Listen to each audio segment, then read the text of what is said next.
You've found Dreamtime Science, part classroom, part lullaby, entirely devoted to satisfying your curiosity while you find your way to sleep.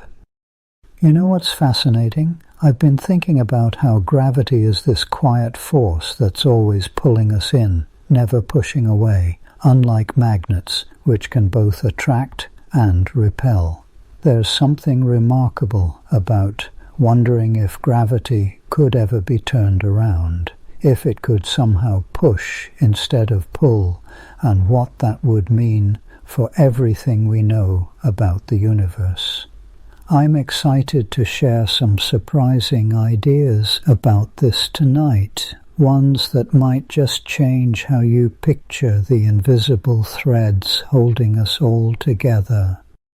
If you find peace in these nocturnal discoveries, consider becoming a regular visitor to our quiet corner of science. Share in the comments what topic you'd love to dream about next. First, let's create the perfect space for learning.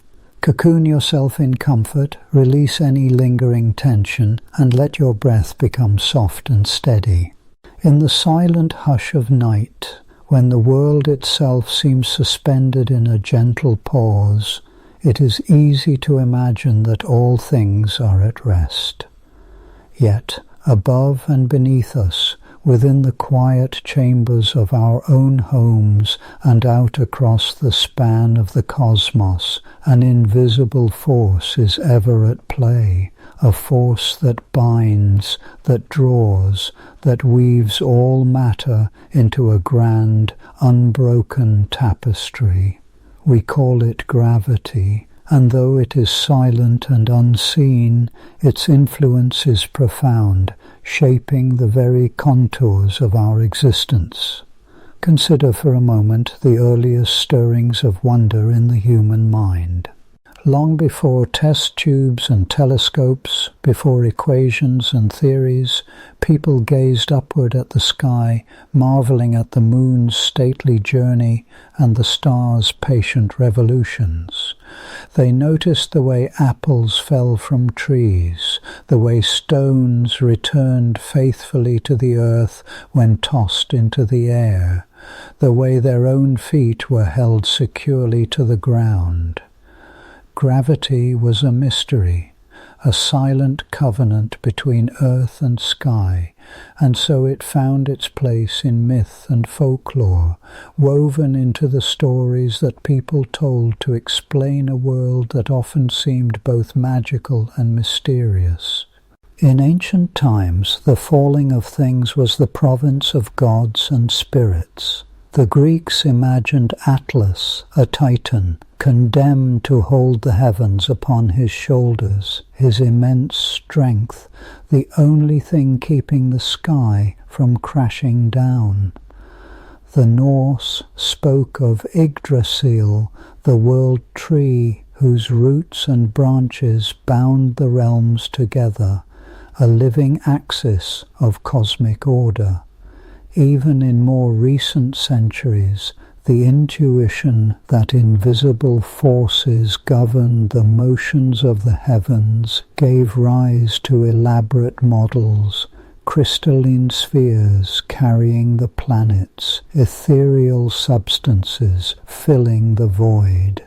Yet it was always the apple, sweet, unassuming, and bound to the earth, that would one day become a symbol for a new kind of inquiry. The story of Isaac Newton and his apple has passed into legend, embroidered and retold until its borders blur.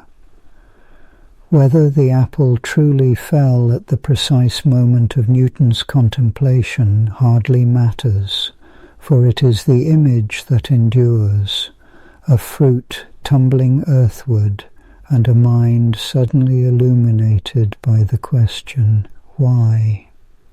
But long before Newton, the question of falling, of why things come down instead of up, teased at the edges of human imagination. For children, gravity is the first lesson in cause and effect. A dropped spoon, a toppled block, a leap from a swing. Each experiment ends with the same result, a gentle or not so gentle return to earth. To the untrained mind, gravity appears as a loyal companion, a constant presence that grounds us, sometimes literally.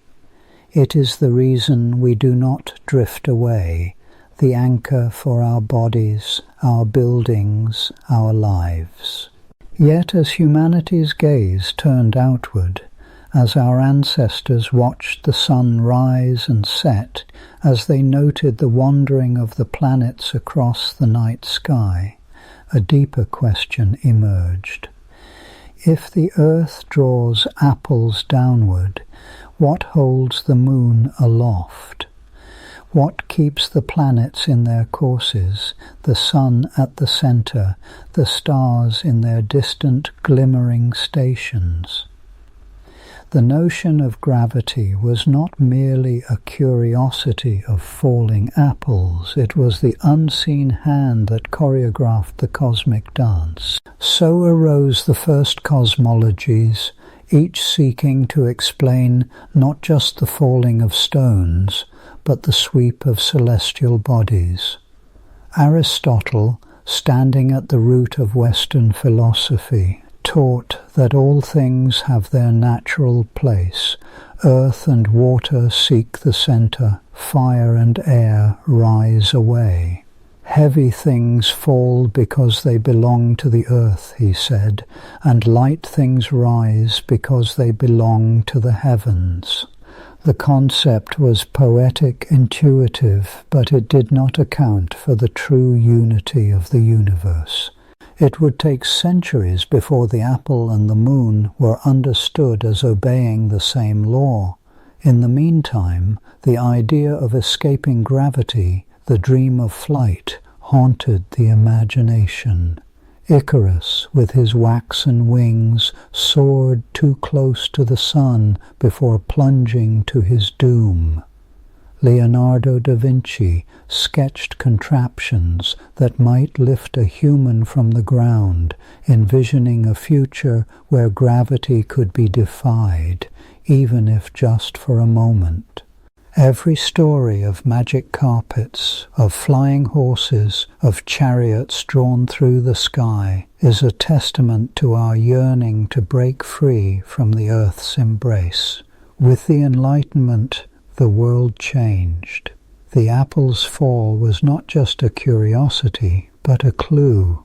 Newton's genius was not merely to see the apple and the moon as subject to the same force, but to give that force a name and a law, a universal gravitation, stretching from the hand that drops a pebble to the farthest comet in the deep night sky.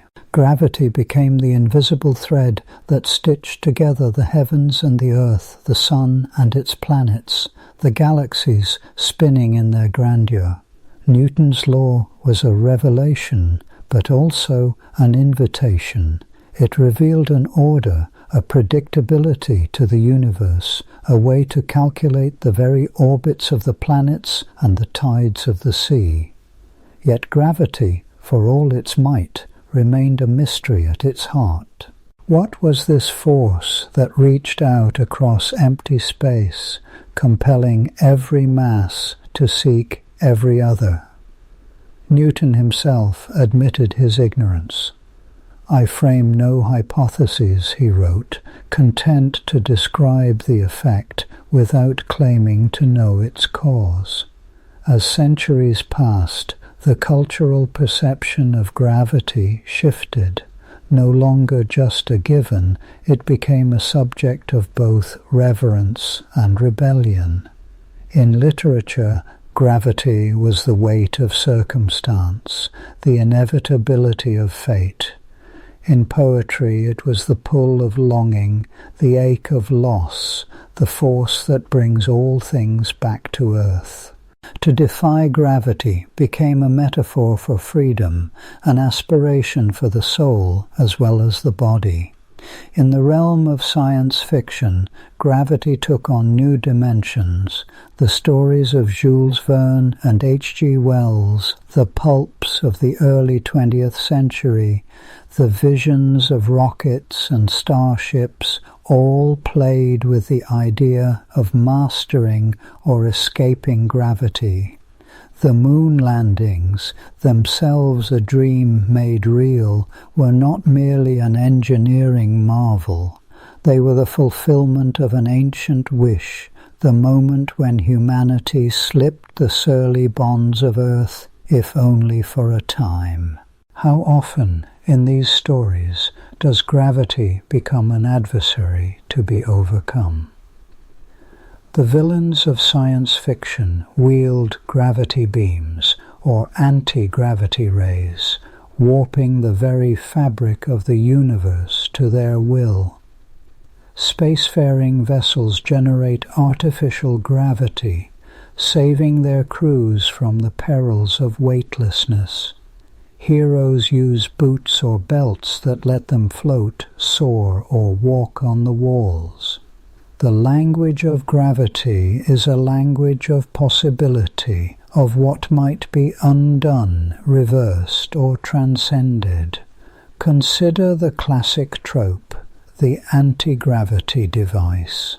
A box, a plate, a shimmering field that negates the pull of the earth. With it, cars fly, cities float, explorers step lightly across alien worlds. In the mind's eye, such a device is almost magical, an artifact of pure imagination, yet grounded in the very real desire to know if gravity can be not just endured, but opposed. If gravity is invisible, perhaps it can be countered by something equally mysterious. It is no accident that so many of our stories place gravity at the heart of conflict and wonder. To lose gravity is to lose the familiar. Up and down become meaningless. Footsteps become leaps. Tears drift away like pearls. Astronauts in the International Space Station glide from wall to wall, their bodies adapting in strange ways to the absence of weight. In orbit, gravity is not gone, but endlessly falling, a perpetual dance around the earth.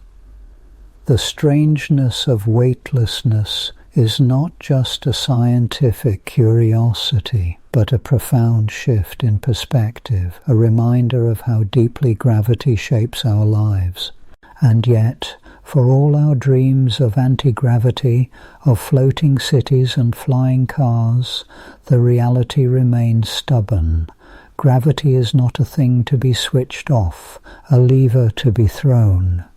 It is not a pressure to be counteracted, like the buoyancy of water or the lift of air. Rather, it is woven into the very geometry of space and time, as Albert Einstein would later reveal. Gravity is not a force that reaches out, but a bending of the stage itself, a curvature of the fabric upon which all things move. Still, the yearning endures. In the quiet moments, we imagine what it would be like to rise gently from the earth, to step from stone to sky, to float without effort. Children tie balloons to their wrists, watching them tug upward, a tiny rebellion against the weight of the world.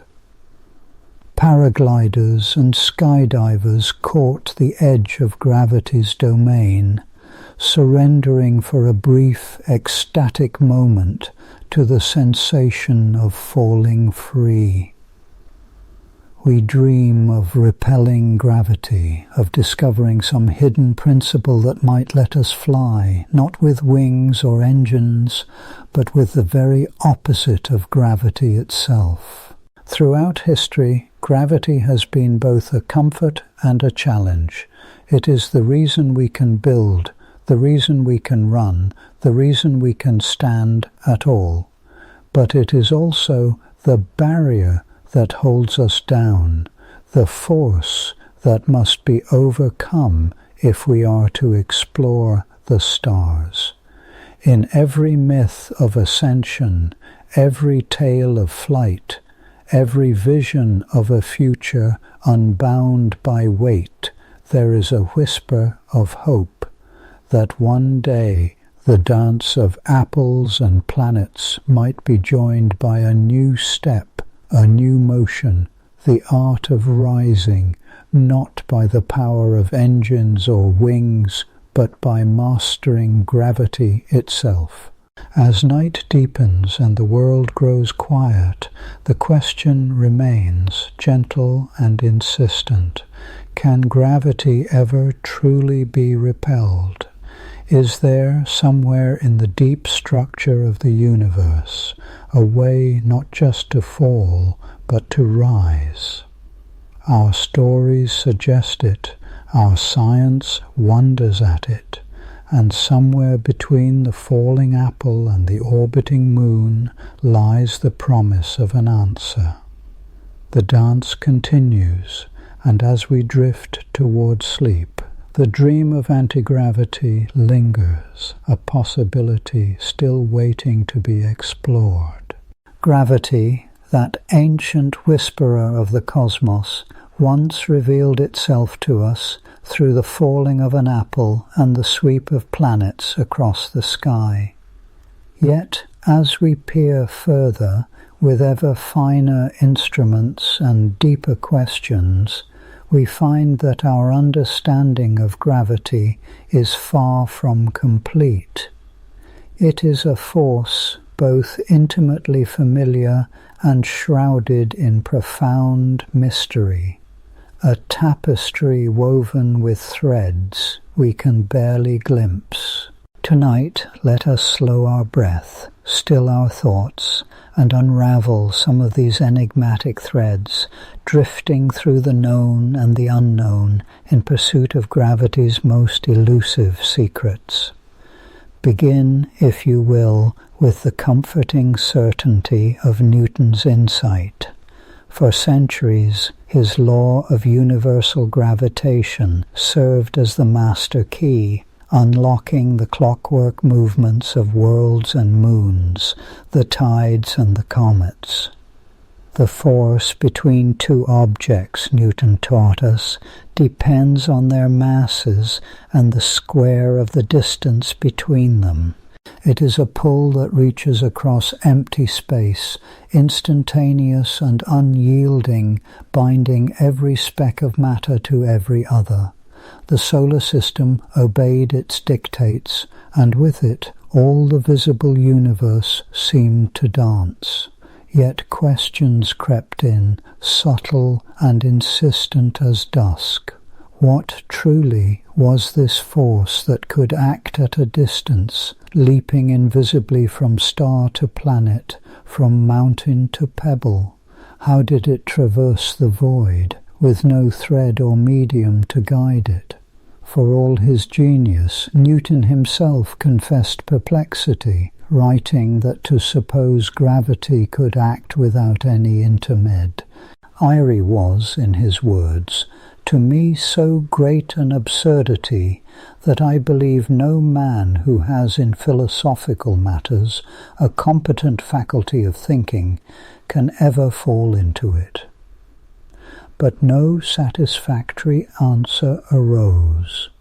Gravity simply was, a fundamental law, a given, an axiom inscribed in the stones of reality. Centuries passed, and then came a new voice, soft yet revolutionary.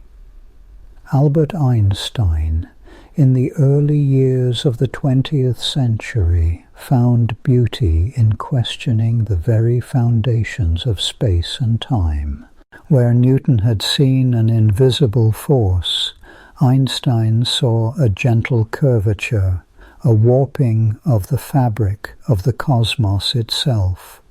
Space and time, he said, were not immutable backgrounds upon which events unfolded, but living, supple entities shaped by matter and energy.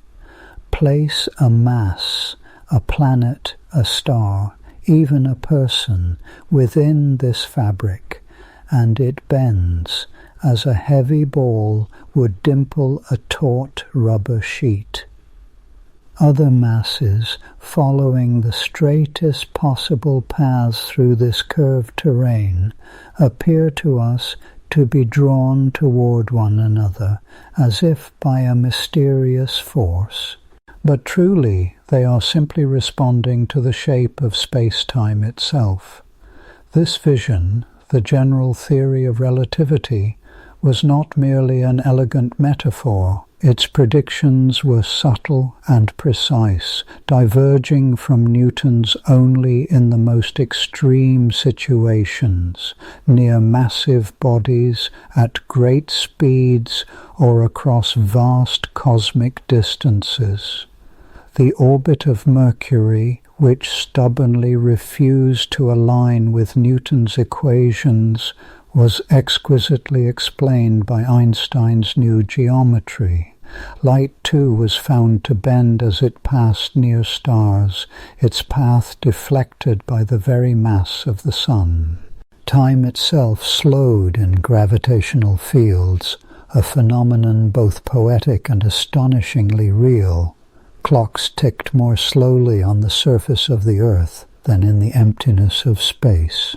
Yet, as Einstein's vision soared, new puzzles gathered on the horizon, gathering like silent clouds. For as far-reaching as general relativity remains, its threads begin to fray at the edges. The first hints come when we gaze into the heart of the very small, the realm of atoms and quarks, where the rules of quantum mechanics reign. Quantum mechanics and gravity, two titans of 20th century thought, each precise, each tested, each beautiful in its way, and each stubbornly refusing to fit with the other. Quantum theory deals in probabilities, in fluctuating fields, in the restless dance of particles that can be in many places at once. Gravity, in Einstein's picture, is deterministic, smooth, and continuous, a ballet of curving geometry, not a cacophony of uncertainty. The language of one becomes incoherent in the vocabulary of the other. When we try to describe gravity with the tools of quantum theory, infinities erupt, impossible values that defy calculation. And so, at the core of black holes, or in the first moments after the Big Bang, where the very small and the very massive collide, our equations shatter. We are left with paradoxes, places where the fabric of our understanding is torn and no light escapes. This profound mismatch drives much of modern theoretical physics, and it is here in the chasms between the known and the unknown that some of the deepest mysteries of gravity reside. Consider the black hole, that most enigmatic of cosmic objects. According to general relativity, when a massive star collapses under its own gravity, it can form a singularity, a point of infinite density, where space and time themselves cease to have meaning. All matter and energy are drawn inescapably past the event horizon, a boundary from which no information, not even light, can return. And yet, quantum theory recoils at such absolutes. Information in the quantum world is never truly lost. Every interaction can, in principle, be reversed. The idea that something can disappear forever into a black hole presents a paradox, a crisis in the heart of physics, unresolved decades after it was first posed. Attempts to reconcile these two worldviews have spawned entire fields of study, from the holographic principle, which suggests the universe's information might be encoded on its boundaries, to the quest for quantum gravity, a theory that would unite the geometry of space-time with the jittery statistics of quantum fields. Many have sought such a synthesis. String theory proposes that the fundamental constituents of reality are not point-like particles, but one-dimensional strings, vibrating across extra, hidden dimensions. In this framework, gravity emerges naturally alongside the other forces woven into the tapestry of quantum fields. These extra dimensions might be curled up, invisible to us, or they might stretch across vast brains, entire universes parallel to our own. Yet for all its mathematical elegance, string theory remains untested, a symphony of possibilities tantalizing and unconfirmed. Others pursue the path of loop quantum gravity, which reimagines space-time itself as a kind of woven fabric, made up of discrete loops and nodes. Here, the continuum of Einstein's equations gives way to a granular, quantized texture, a cosmic mesh, shifting and evolving at the smallest scales. In this vision, singularities might be avoided altogether. The universe could bounce or branch, sidestepping the infinities that haunt our current theories. But like string theory, this approach is still in its infancy, a patchwork of ideas seeking a common thread. As if this were not enough, new mysteries have emerged from the night sky itself. When astronomers gaze into the depths of space, mapping the motion of galaxies and the expansion of the universe, they find that gravity behaves in ways both familiar and deeply perplexing. Galaxies spin faster than they should, their outer stars racing around their centers at breakneck speeds, as though some invisible mass were holding them together. The universe itself is not merely expanding, but accelerating outward, as if some anti-gravitational force were at work. To account for this, cosmologists invoke dark matter and dark energy, two unseen presences that together comprise nearly 95% of all that exists. Dark matter, invisible and elusive, interacts with the universe only through gravity. It neither emits nor absorbs light, slipping past our detectors like a shadow in the corner of the eye.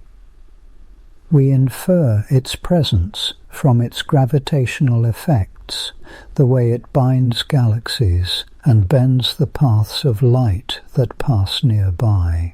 Dark energy, even stranger, seems to drive the cosmos apart, counteracting the attractive pull of ordinary gravity. It is as if there is a repulsive force woven into the vacuum of space itself, pushing galaxies away from one another with ever-growing speed.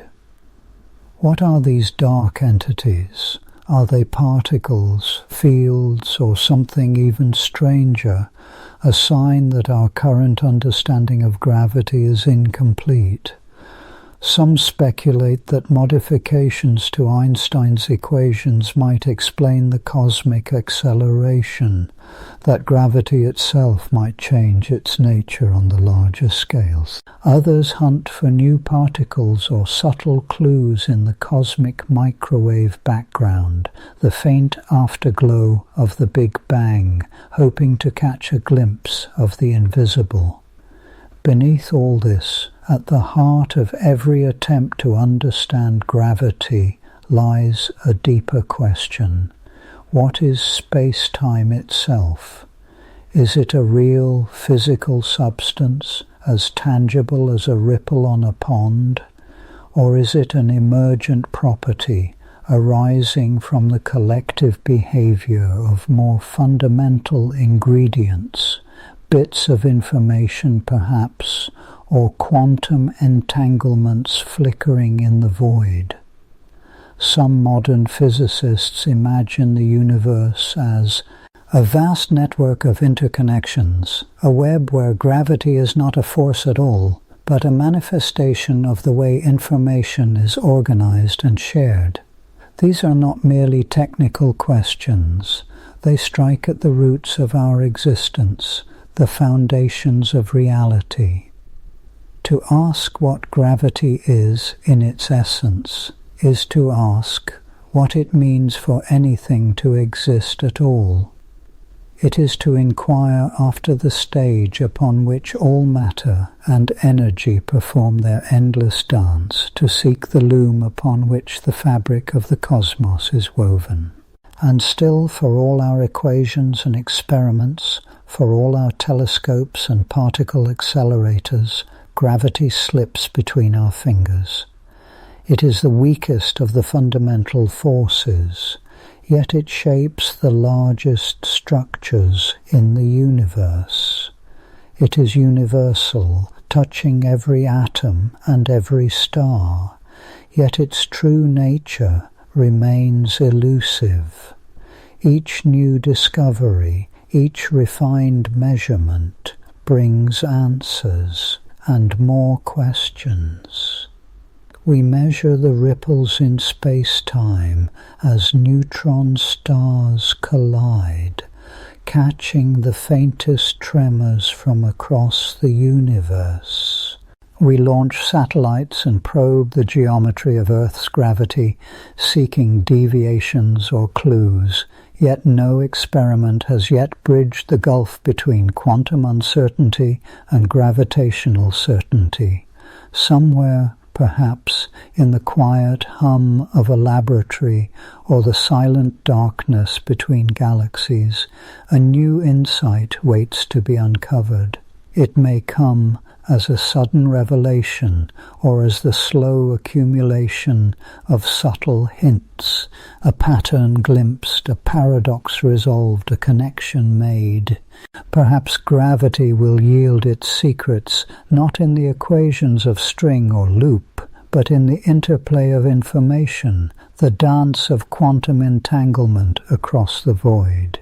Or perhaps it will remain, as it has for millennia, a gentle mystery, felt in the weight of our bodies, the fall of rain, the turning of the seasons, and the slow drift of galaxies through the night. So we rest, for now, in the midst of the unknown. The story of gravity is not finished. Its tapestry is still being woven, its deepest threads still hidden from view. The universe, in all its vastness and strangeness, holds its secrets close, inviting us to wonder, to search, to dream.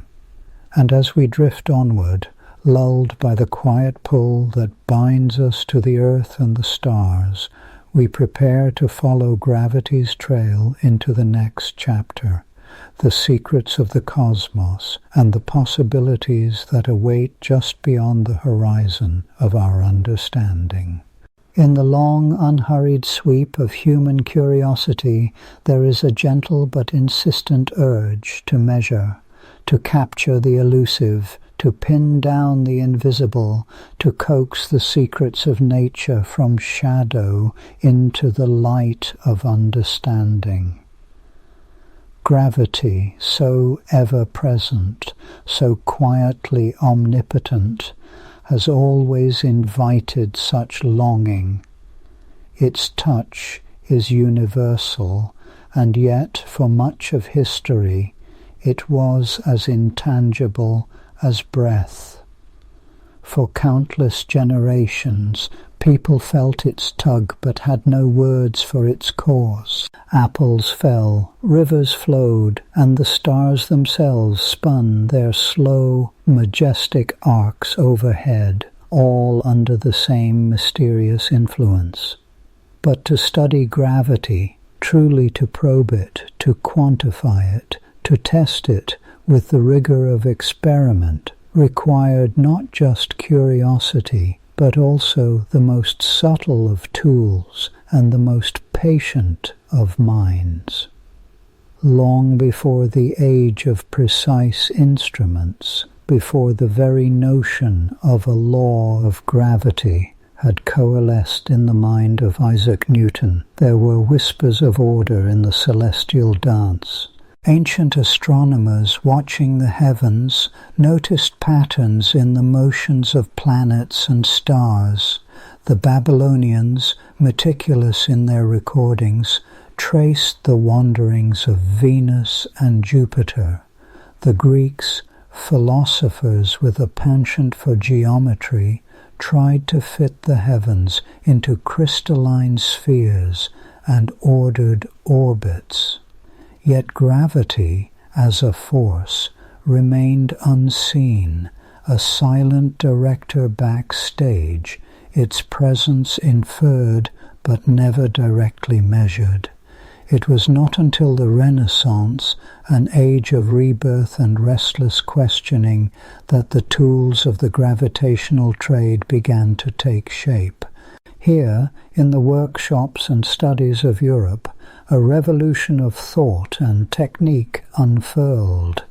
The story begins in Pisa, a city of leaning towers and marble arcades, where a young man named Galileo Galilei gazed up at the cathedral's swinging chandelier and saw in its gentle oscillations the possibility of measurement.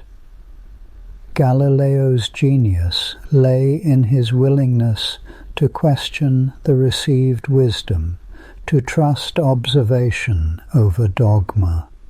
He was not the first to ponder why objects fall, but he was among the first to do so with systematic intent. He staged experiments, sometimes apocryphal, sometimes real, rolling balls down inclined planes, timing their descent with the rhythmic drip of water or the beat of his own pulse. He observed that contrary to Aristotle's ancient teachings, heavy and light objects fell not at speeds proportional to their weight, but together in a shared acceleration. The legend of Galileo dropping spheres from the Leaning Tower may be more symbolic than factual, but the principle it illustrates is true. Gravity acts impartially, bestowing its pull equally upon all masses. Galileo's inclined planes and pendulums were simple tools, yet they marked a turning point. They embodied the idea that the universe could be understood through experiment, that invisible forces could be revealed by clever arrangement and careful timing. The pendulum, in particular, became a symbol of regularity and precision, a simple weight on a string becoming a clock, a metronome, a probe into the fabric of time and force.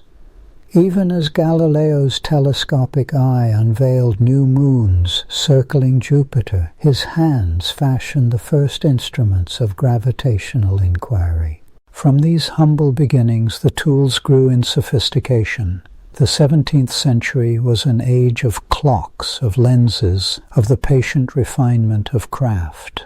The air itself, once believed weightless, became the subject of investigation. Evangelista Torricelli, a student of Galileo, devised the mercury barometer, a glass column filled with shimmering metal, measuring the weight of the atmosphere pressing down upon the earth. In the rise and fall of Mercury, the hidden pull of gravity was revealed, weighing the very sky. But it was in the mind of Isaac Newton that all these strands wove together into a tapestry of breathtaking clarity. Newton's tools were not just those of wood and glass, but of geometry and thought. In the solitude of his study at Woolsthorpe, he imagined the moon curving endlessly around the earth, not by some mysterious will, but by the same force that drew the apple to the ground.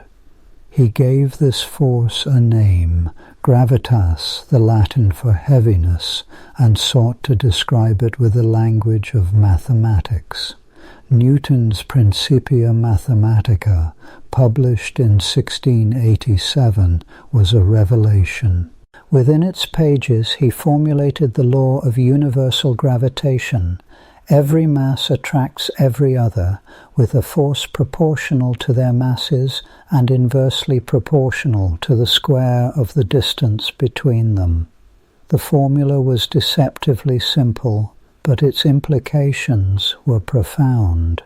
It implied a universe bound together by a single unifying law, a cosmos in which the fall of an apple and the orbit of the planets were but two expressions of the same fundamental truth.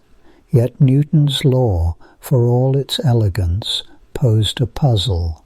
The constant of proportionality, the gravitational constant g, remained unknown. It was a ghostly factor in his equations, necessary for calculation, but unmeasured by any earthly means. The tools to capture it, to weigh the force of gravity between known masses, did not yet exist. It would be more than a century before this gap would be bridged by the patient hand of Henry Cavendish, an English gentleman of peculiar habits and profound insight. Cavendish, shy to the point of reclusiveness, turned his attention to the question in 1797.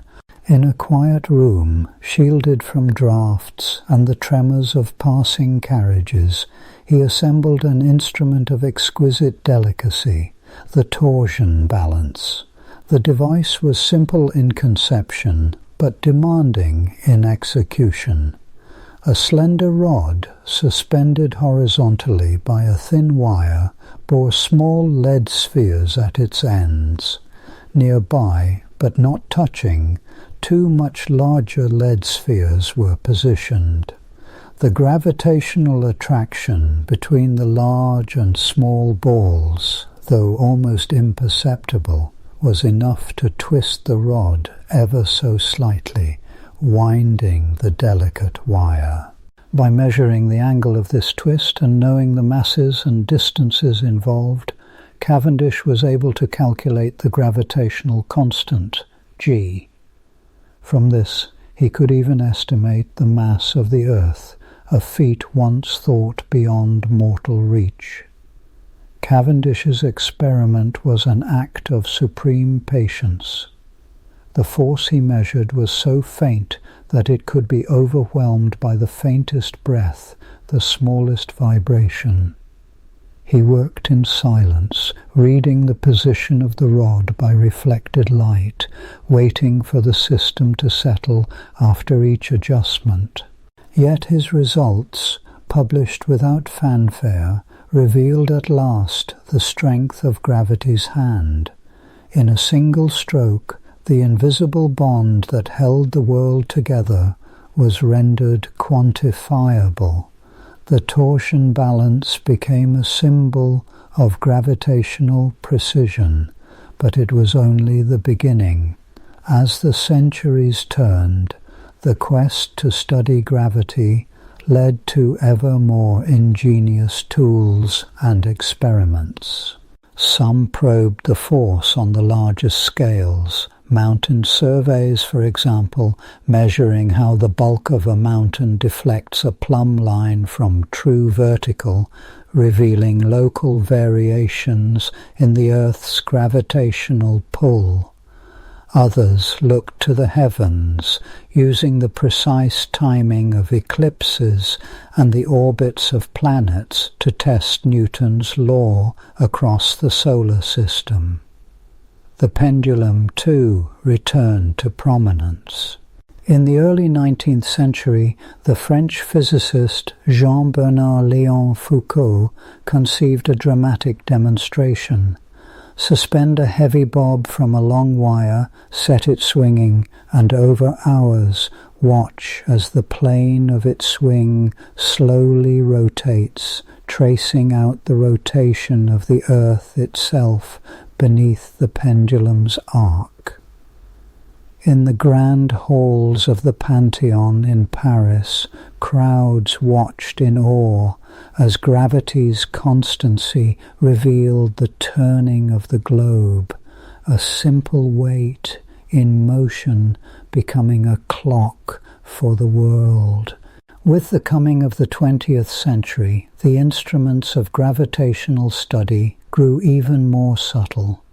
Geophysicists seeking oil and minerals refined gravimeters, delicate devices capable of detecting the tiniest variations in gravity across the landscape. These instruments, sometimes no larger than a suitcase, use springs, masses, and even vibrating quartz crystals to sense changes in the pull of the Earth, mapping hidden structures deep below the ground. But gravity, as ever, has proven to be both familiar and mysterious. The tools that once sufficed for terrestrial experiments began to falter in the face of the cosmos. When Einstein's general theory of relativity reimagined gravity not as a force, but as the curvature of space-time, new questions arose, questions that demanded new tools and new kinds of observation. One of the most profound of these new tools is not a device at all, but an event, a total solar eclipse. In 1919, the English astronomer Arthur Eddington journeyed to the island of Principe off the coast of West Africa to observe such an eclipse. The sun, blotted out by the moon, allowed the stars near its edge to be seen. According to Einstein's theory, the gravity of the sun should bend the path of starlight passing near it. By photographing the positions of stars during the eclipse and comparing them to their positions when the sun was elsewhere in the sky, Eddington could test this prediction. The results confirmed Einstein's bold vision. Light itself bowed to gravity, and Newton's laws, though still powerful, were revealed as but a special case of a deeper truth. As technology advanced, so too did the sophistication of gravitational instruments. Satellites orbiting high above the Earth carry accelerometers and gyroscopes measuring minute variations in the planet's gravitational field. The GRACE mission, for example, uses a pair of satellites flying in formation, tracking the distance between them to a fraction of a millimeter. As they pass over regions of greater or lesser mass, mountain ranges, aquifers, shifting ocean currents, The distance between them changes, mapping the planet's gravity in unprecedented detail. And then, in the early 21st century, came perhaps the most audacious gravitational tool of all, the laser interferometer. In vast L-shaped observatories stretching kilometers across the countryside, beams of laser light travel down long vacuum tubes, bounce off mirrors, and return to be recombined.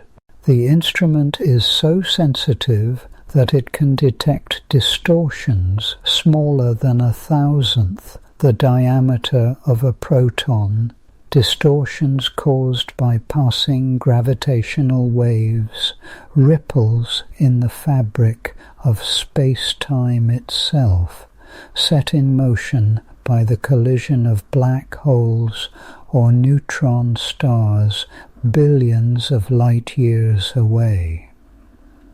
The laser interferometer, gravitational wave observatory, or LIGO, is a cathedral to precision.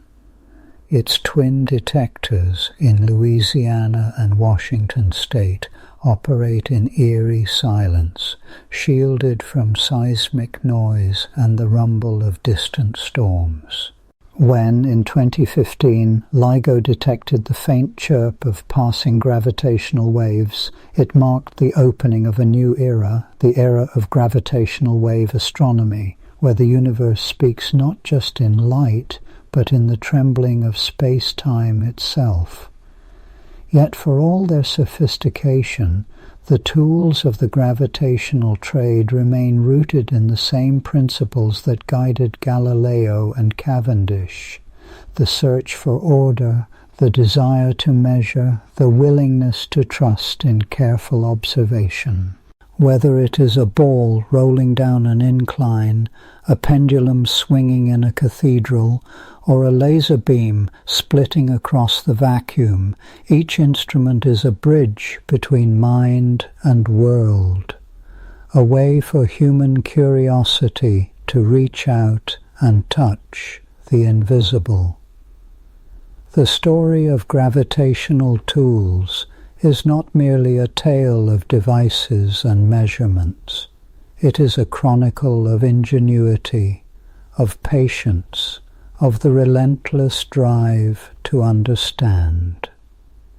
Each new instrument, each clever experiment opens a window onto gravity's subtle workings, drawing the curtain back a little farther on the cosmic stage. But with each answer comes a new question, a new horizon to explore. As we refine our tools and sharpen our senses, we find that gravity, for all its omnipresence, is not yet fully known. Its mysteries beckon us onward, promising that there are still deeper secrets to uncover, still more delicate instruments to be fashioned, still more profound revelations waiting in the silence between the stars. In the gentle hush before sleep, let us linger for a moment longer with these tools, these bridges of understanding, poised at the edge of what is known. For gravity, ever patient, ever mysterious, keeps its deeper secrets yet close, waiting for those with the courage and the craft to ask the next question, to build the next instrument, to listen for the faintest whisper of its pull.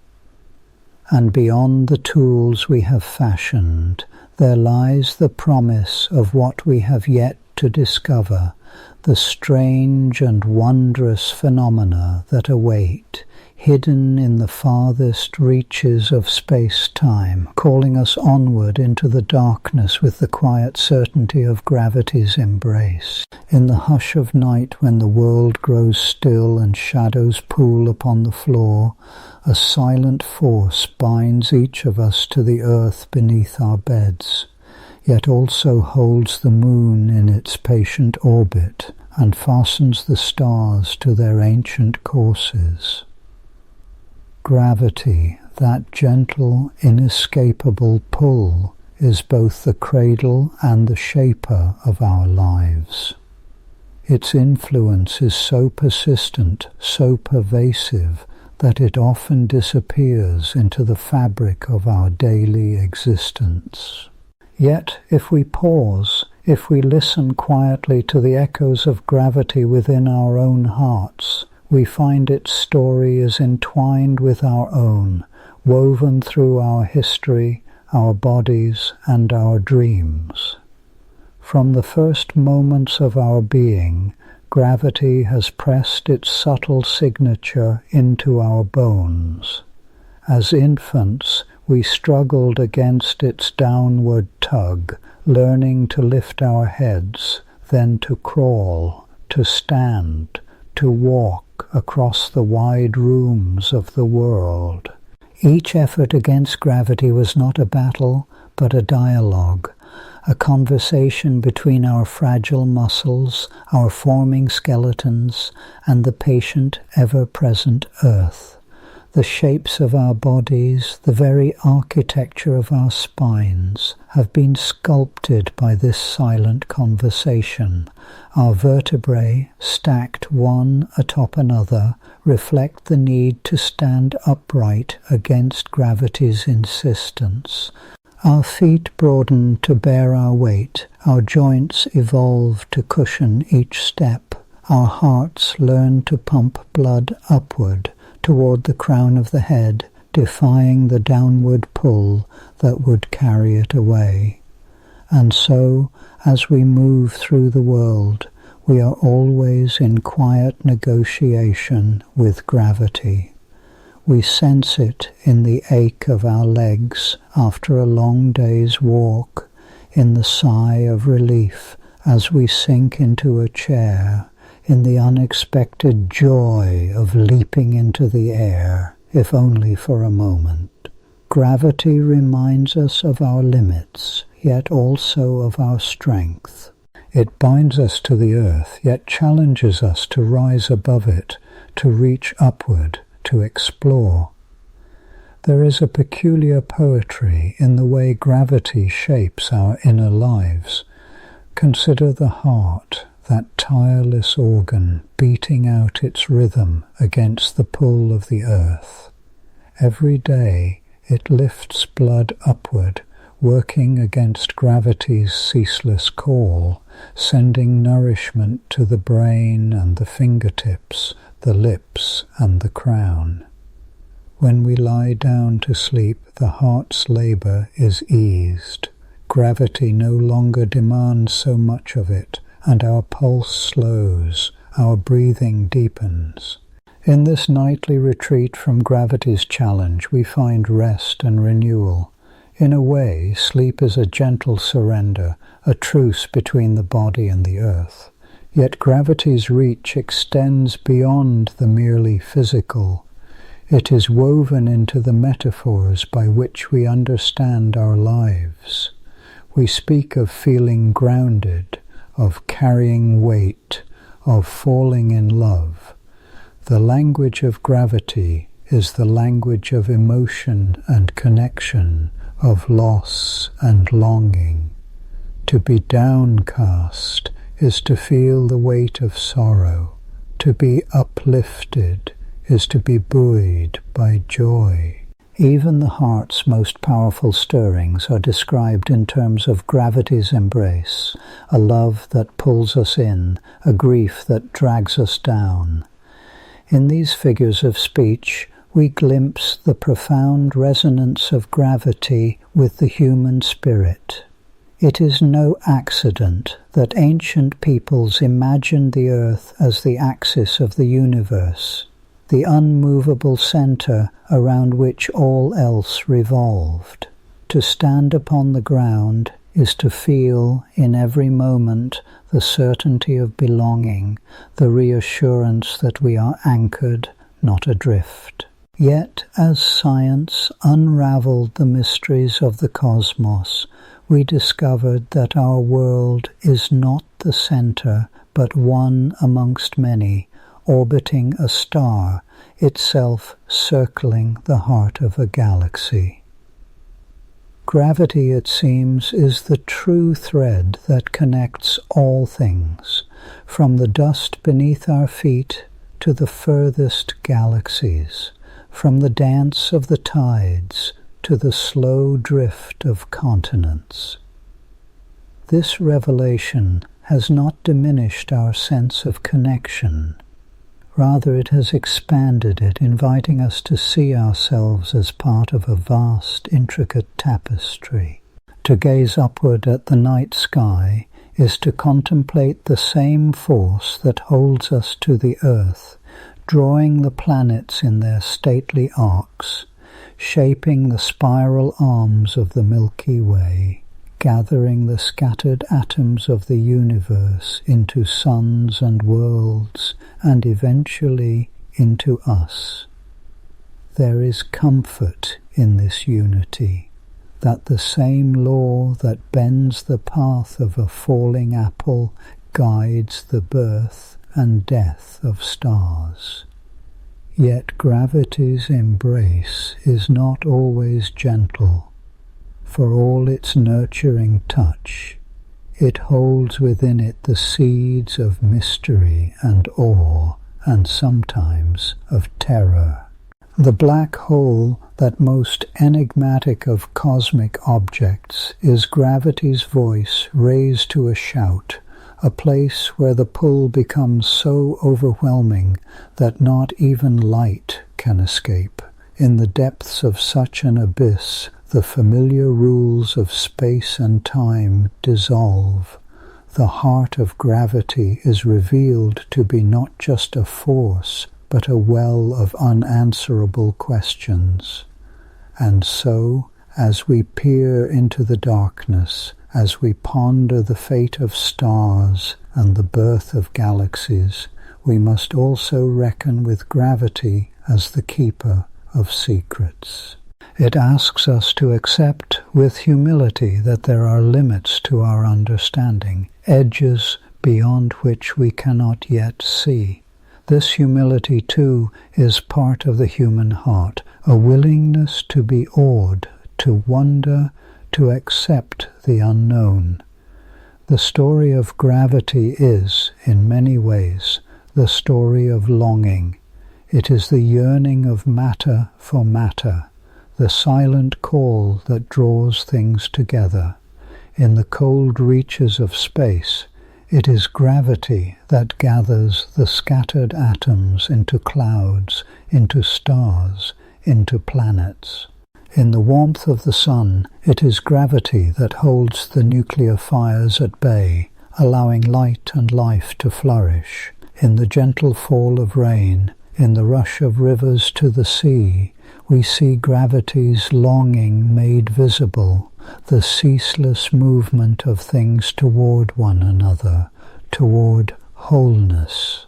In our own lives, longing is the force that draws us together, the touch of a hand, the warmth of an embrace, the ache of absence.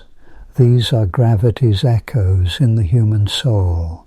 We are drawn not only to the earth, but to each other, to the communities we build, to the families we cherish, to the dreams that lift us beyond ourselves. This, too, is gravity's lesson. That connection is not a weakness, but a strength. That to be bound is not to be imprisoned, but to belong. Perhaps this is why the idea of escaping gravity, of flying, of reaching the stars, has always held such power in our imagination. It is not merely the desire to leave the earth, but a yearning to transcend our limits, to see what lies beyond the horizon. The astronauts who circled the moon, who gazed back at the blue marble of Earth floating in the blackness, spoke of a sense of awe and wonder, of a new perspective on what it means to be human. They saw in the curve of the earth the unity of all life, the fragility of our home, the beauty of our shared journey. Yet even in space, gravity cannot be escaped. The astronauts in orbit are not truly weightless. They are falling continuously, caught in a delicate dance between their forward motion and the Earth's pull. In this state of perpetual falling, their bodies begin to change. Muscles weaken, bones thin, fluids shift. The heart, relieved of gravity's constant tug, grows lazy, its work diminished. And so, when these travelers return to the earth, they must relearn the old conversation, must reacquaint themselves with the steady pull that shaped them from the beginning. This return is not just a physical adaptation, it is a kind of homecoming. To feel the weight of one's own body, to stand upon the earth, to walk and run and leap again, these are not burdens but blessings. Gravity, once taken for granted, becomes a source of joy, a reminder of belonging. The heart, called once more to its ancient labour, beats with renewed purpose. There is a lesson here, whispered in the language of science and the poetry of experience, that to be grounded is not to be confined, but to be connected, to be rooted in the world, to be part of something larger than oneself. The echoes of gravity resound not only in our bodies and our language, but in our stories, our myths, our dreams. From Icarus who soared too high and fell, to the tales of falling stars and rising suns, the arc of gravity is the arc of aspiration and humility. We dream of flight, yet we return to the earth. We reach for the stars, yet we find meaning in the touch of a hand, the warmth of a hearth, the embrace of a friend. In this balance between longing and belonging, between ascent and return, we find the rhythm of our lives. Even the rituals of our days are shaped by gravity's presence. The act of kneeling, of stooping to plant a seed, of lying down to rest, all are gestures of humility, of recognition that we are not separate from the earth, but part of it. The gardener tending her plants feels gravity in the soil, in the weight of the watering can, in the upward reach of the stems. The child at play delights in the leap and the landing, in the sensation of being briefly unmoored, then safely returned.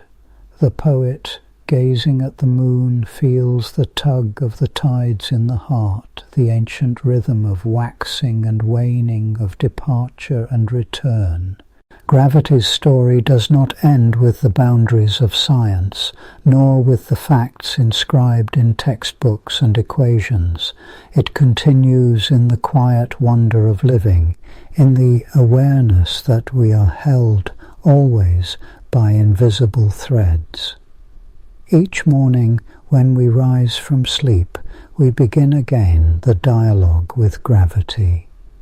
Each evening, as we lay ourselves down, we surrender once more to its gentle embrace.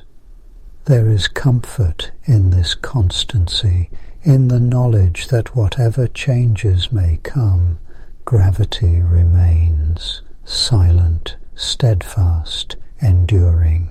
In times of uncertainty, when the ground seems to shift beneath our feet, gravity offers reassurance.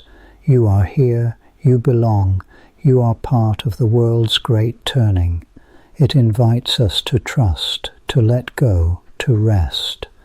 And yet, in the heart's quiet moments, gravity also calls us to wonder, to curiosity, to the endless search for meaning. It asks us to ponder the mysteries that lie beyond our sight, to imagine the unseen, to reach for understanding. In this way, gravity is both anchor and invitation, both home and horizon. As the night deepens, as the stars wheel overhead in their slow, silent dance, we lie cradled by the earth, our bodies heavy and at peace. The pulse of our hearts, the rise and fall of our breath, the gentle pull of sleep, all are echoes of gravity's touch. We dream not only of flight, but of belonging, of connection, of the great web of being that holds us fast. And so the story continues, written in the bones of the earth, in the tides of the sea, in the longing of the heart. Gravity is not only a force, not only a law, but a song, an invitation, a mystery that binds us to the world and to one another, quietly, ceaselessly, forever. The night wears on, and gravity keeps its vigil, the silent partner in our journey, the keeper of our dreams, the gentle hand that holds us as we drift between waking and sleep, between earth and sky, between what is known and what is yet to be discovered. As our journey through the gentle pull of gravity drifts to a close, like a comet tail fading softly into the hush of space, we rest in the quiet wonder of forces unseen. May your thoughts float peacefully in the cosmic calm, and when you're ready, return to dream with me once more among the stars and mysteries yet to unfold.